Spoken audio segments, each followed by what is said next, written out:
আমরা তো চুলের জন্য অনেক অনেক টাকাই খরচ করে থাকি, হাজার হাজার টাকাও খরচ করে থাকি। তো এরকম একটা তেল যদি খুবই সামান্য টাকা, মানে 30 টাকা বলতে পারেন, খরচ করে যদি ঘরেই করে নিয়ে চুলের সমস্যা যদি সমাধান করে ফেলতে পারি তো ক্ষতি কী। চলুন আজকে একটা দেখিয়ে দিই আপনাদের দারুণ একটা চুলের তেল তৈরি করার রেসিপি। আসসালামু আলাইকুম, আশা করি আপনারা সকলে ভালো আছেন। আমি আলহামদুলিল্লাহ। তো এই যে দেখুন, আমি আমড়াগুলো এরকমভাবে কেটে নিয়েছি, আর আমি এখানে এই নারকেলের তেলটা ব্যবহার করেছি, প্যারাশুটের। আপনারা যে কোনো নারকেলের তেল ব্যবহার করবেন। তারপরে আমি এখানে নিয়ে নিয়েছি কালো জিরে আর মেথি। এগুলো কিন্তু ভাজা নয়, এগুলো কাঁচা। তো আমি এখানে একটা জায়গাতে নিয়ে নিলাম। তারপরে তেলটা দিয়ে আমি ভিজিয়ে রেখেছিলাম।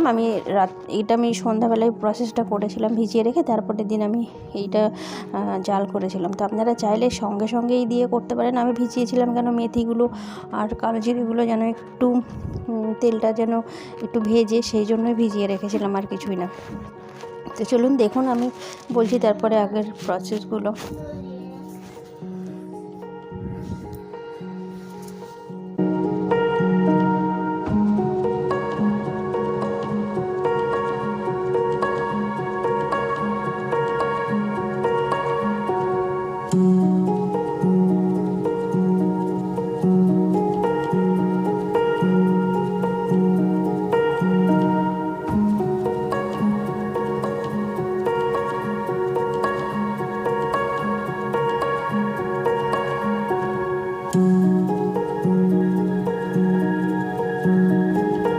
তো আমি এগুলো ভিজিয়ে রাখার পরের দিন এই যে দেখুন, আমি এখানে নিয়ে নিয়েছি দুটো পেঁয়াজ, আর নিয়ে নিয়েছি এগুলো কারি পাতা, কাঁচা কারি পাতা। পেঁয়াজগুলো আমি কেটে নিয়েছি এরমভাবে।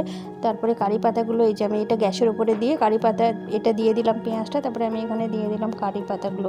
ঠিক আছে। তো আমি আমার ভুল হয়ে গেছে কি, আমি জায়গাটা না প্রথমে ছোটো নিয়ে নিয়েছিলাম। কারি পাতাগুলো যেহেতু কাঁচা, সেই জন্য অনেক বেশি বাবলস উঠছিলো, আর এটা আমার পুরো ভরে যাচ্ছিলো। তারপরে আমি যদিও চেঞ্জ করে নিয়েছিলাম। তো আপনারা যখন তেলটা বানাবেন তখন চেষ্টা করবেন একটু বড় ধরনের কিছু একটা জায়গাতে নেওয়ার জন্য। আর তেলটা সত্যি কথা বলতে এত ভালো একটা তেল, যে তেলটাতে আপনার চুলের খুশকির থেকে, চুল পড়ার থেকে, চুলে যে ডগাগুলো ফেটে যায়, অনেকটাই উপকার হবে। আর অবশ্যই আমাকে ব্যবহার করবেন একবার, অবশ্যই দিয়ে কমেন্ট করে আমাকে অবশ্যই জানাবেন যে আপনাদের কতটুকু হেল্প হয়েছে কি হয়নি। তো দেখুন প্রসেসটা এখনও এইটা এতটাই করে জাল দেবেন যেন এর ভেতরে যেগুলো রয়েছে সেগুলো পুরো একদম কালো কালো না হওয়া পর্যন্ত। ঠিক আছে। তো চলুন দেখুন।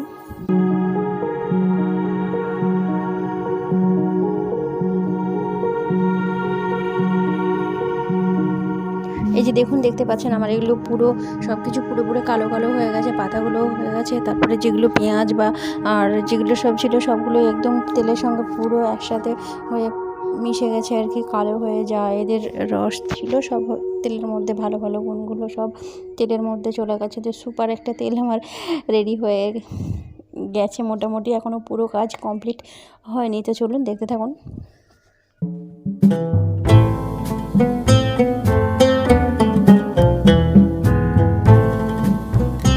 তো আমি এখানে একটা এরকম নিভিয়ার কোটো নিয়ে নিয়েছি। আপনারা যে কোনো কোটো নিতে পারেন বা কাঁচের কোটো নিতে পারেন। তো আমি এখানে এটাই নিয়ে নিয়েছি, এটা আমার কাছে ছিল। তো আমি এই যে এখানে আবার একটা ছাকনা দিয়ে তেলটা ছেঁকে নেবো আর কি। তো দেখুন,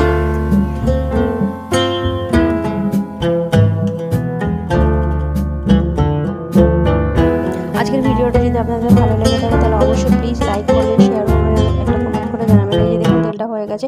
আর আমি এই তেলটা একদমই চিটচিটে একদমই না, খুবই একটা ভালো তেল। আর এই তেলটা আমি নিজে ব্যবহার করে ভালো ফল পেয়েছিলাম, তারপরেই আপনাদের সাথে শেয়ার করছি। তেলটা আমি অনেক আগেই তৈরি করেছিলাম, কিন্তু যেহেতু ব্যবহার করা হয়েছিল না বলে আপনাদের সাথে শেয়ার করিনি। ব্যবহার করার পরে দেখলাম না সত্যি খুব ভালো, তাই আপনাদের সাথে শেয়ার করলাম। তো এখানে আমি একটা এসেন্স অয়েল ব্যবহার করেছি, রোজমেরি এসেন্স অয়েল। তো আপনারা যদি থাকে আপনাদের ঘরে, এটা পুরোপুরি অপশনাল, তাহলে অবশ্যই দেবেন। এর মধ্যে 10 থেকে 12 ফোঁটা আমি দিয়েছি, এরকমই দেবেন। আর এর থেকে বেশি দেওয়ার দরকার নেই। যদি না থাকে না দেবেন। এটা দিলে একটু অন্যরকম সেন্ট হবে। তেলটা এমনিতেই এত সুন্দর সেন্ট, এখানে মেথি আছে, কারি পাতা আছে, প্রচণ্ড খুব সুন্দর একটা সেন্ট হয়েছে। আর এই রোজমেরিটা যে অয়েল, এসেন্স অয়েল, এটা চুলের পক্ষে খুবই সুন্দর, খুবই উপকারী। তো আপনাদের কাছে থাকলে অন্য তেল দিয়ে ব্যবহার করতে পারেন। আর এর আগে আমি একটা শেয়ার করেছিলাম, ভিডিও আছে দেখবেন, খুশকির জন্য।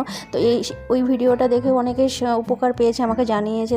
তো আমি যেগুলো উপকার হয় আমার নিজের, সেগুলোই আপনাদের সাথে শেয়ার করি। বাড়তি আমি শেয়ার একদমই করি না বা পছন্দ করি না। তো দেখুন, আজকে ভালো লাগলে অবশ্যই আমার পাশে থাকবেন সবাই। অবশ্যই আমার চ্যানেলটাকে সাবস্ক্রাইব করবেন, আর বেল আইকনটা অবশ্যই টিপে রাখবেন, যেন নতুন কোনো ভিডিও হলে আপনাদের কাছে নোটিফিকেশানটা যেন আপনারা সবার আগে পেয়ে যায়। ভালো থাকবেন, সুস্থ থাকবেন।